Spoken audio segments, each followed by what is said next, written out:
అండి అందరికీ ఎలా ఉన్నారు? అందరు బాగున్నారు కదా. సో ఇవాళ నేను మీకు ఒక నార్త్ ఇండియన్ డిష్ నేర్పిస్తారండి. సో ఈ మిరపకాయలు అనేటివి అందరూ చూసే ఉంటారు కదా. ఇది నేను దీంతో స్టఫ్డ్ చిల్లీ మాదిరి తయారు చేస్తాను.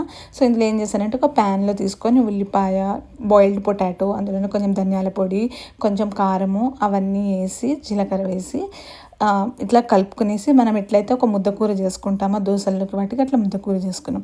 ఆ తర్వాత ఈ మిరపకాయలు తీసుకొని మనం ఏం చేసామంటే కట్ చేసేసి దాని లోపల ఉండే విత్తనాలు గింజలు ఏవైతే ఉంటాయో అవన్నీ తీసేసుకుంటాను. ఆ తర్వాత ఏదైతే మనం పొటాటో కూర తయారు చేస్తామో దాన్ని ఇలాగా స్టఫ్ చేసేసుకున్నాను అనమాట. ఇది మీరు ప్యాన్లో అయినా చేసుకోవచ్చు, లేకపోతే పెనం మీదైనా చేసుకోవచ్చు.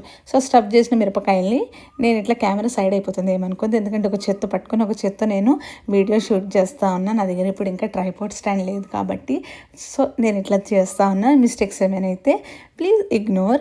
సో ఇట్లా అన్ని ప్యాన్లోకి వేసుకొని నేను అంటే ఎన్ని పడతాయో దాన్ని బట్టి కొన్ని ప్యాన్లోకి వేసుకొని దాన్ని కొంతసేపు మూత పెట్టి ఏదైతే స్కిన్ ఉంటుందో మిరపకాయ లావు ఉంటుంది కాబట్టి అది కొంచెం బాగా వేగేదాకా వేగిన తర్వాత దాన్ని మనం ఇట్లా ప్లేట్లోకి తీసుకొని ఏదైనా పప్పు కూరతో నలుచుకొని తినచ్చు. దీని ఇట్లనే సేమ్ మీరు పెనం మీద కూడా చేసుకోవచ్చు.